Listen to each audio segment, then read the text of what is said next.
Oi, gente, bom dia, como que vocês estão? Eu espero que vocês estejam bem. Na aula de hoje a gente vai estar concluindo o capítulo que nós falamos sobre os governos populares, que vai de 45 com o governo Dutra até 64, que é justamente fechando esse ciclo com João Goulart, conhecido também como Jango. E na próxima aula a gente já vai começar falando sobre a ditadura civil-militar, certo? Então, para finalizar esse capítulo, vamos falar sobre o governo do João Goulart, que durou ali de setembro de 1961, de abril, né, até 1964. Por que de abril e não começou em janeiro de 61? Porque lembrem-se que o presidente que veio antes dele, Jânio Quadros, renunciou, certo? Então, quando ele renunciou, quem assumiu a presidência foi o seu vice, que era justamente o João Goulart.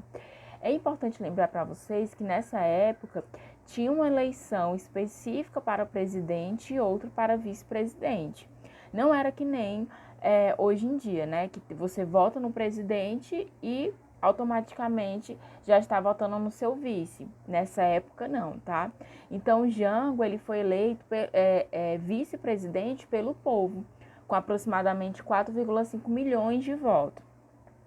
E aí, quando o Jânio, né, ele renuncia, vão aceitar que o Jango assumisse a presidência, só que vão implementar pela primeira vez no Brasil o que a gente conhece como parlamentarismo. O que é isso? Onde acima do presidente vai ter o primeiro-ministro, certo? Então, não é a república, né, que a república tem o presidente, né, o presidente entre aspas, o que está no topo, mas no caso do parlamentarismo, quem vai estar acima do presidente vai ser o primeiro-ministro. O primeiro-ministro vai ser o Tancredo Neves. Então, no parlamentarismo, o poder executivo ele é dividido entre o João Goulart e o Tancredo Neves, certo? Quando o Jango assume, já vai existir diversos deputados que vão odiar ele, né? Os parlamentares vão ter diversas críticas ao Jango. A sorte dele é que o maior partido da época, o PSD, vai apoiá-lo, pelo menos nesse momento inicial. E aí o Brasil, em 1962, ele estava com uma inflação que ultrapassava os 40% ao ano e a dívida externa de 3 milhões de dólares. Então, no mês de abril, o Brasil ele vai tentar, inclusive, uma renegociação com os Estados Unidos. Percebam que o Brasil ele está com essa inflação bastante alta por causa, inclusive, da industrialização que principalmente o governo de JK buscou, tá? Então, quando o JK ele sai da presidência, ele já deixa essa inflação muito alta por causa das dívidas, inclusive, que ele vai adquirir por causa da sua industrialização. E aí, qual vai ser o plano de governo, o plano econômico que o Jango vai buscar para restabelecer a economia do Brasil, né, para combater a alta inflacionária? Percebam que todos os governos que nós falamos até agora, eles tinham um plano, tá? Todos os governos. E com o Jango não vai ser diferente. O Jango, a primeira coisa que ele vai fazer é propor um plano trienal, certo?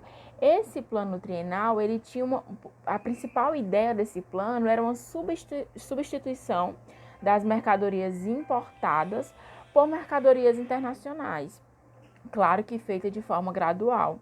Ele acreditava que a valorização da mercadoria interna ajudaria a aquecer o mercado nacional e iria alavancar a economia. Só que isso não vai acontecer, certo? Principalmente os setores da economia, eles não vão gostar muito dessa ideia.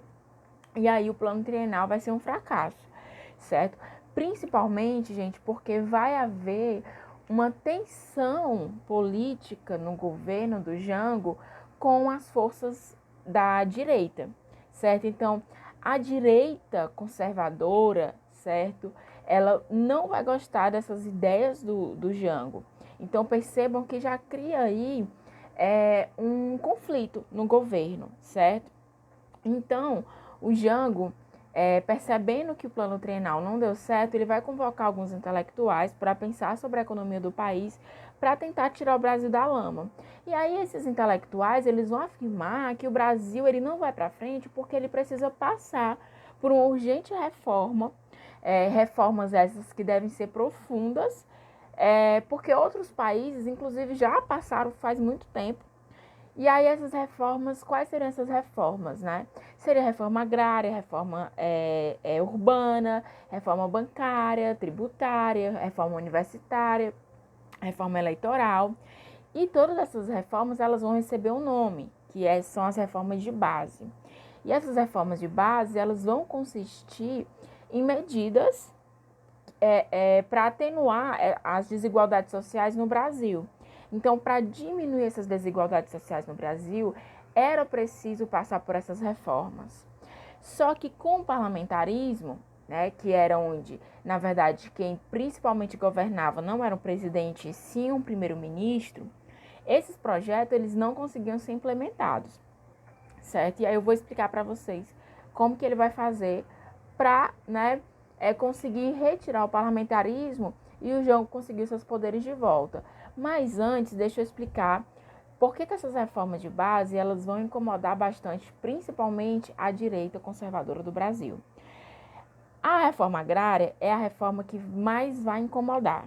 Por quê? Porque ela propõe fazer uma distribuição mais equitativa das propriedades rurais, desapropriando terras improdutivas, né, e dando prioridade à produção agrícola que visasse o mercado interno. Então percebam, se você é dono de uma terra, de terras, né, você é um latifundiário, você tem várias terras, e se sua terra ela não está sendo utilizada, ela está sendo improdutiva, a reforma agrária propõe distribuir essas terras de maneira mais equitativa, eu não estou dizendo de igualdade, é de equitativa, é diferente, das propriedades rurais. E aí, claro, se você é um dono de terra, né, você tem a sua propriedade, mesmo que você não utilize, você vai se incomodar com a reforma agrária.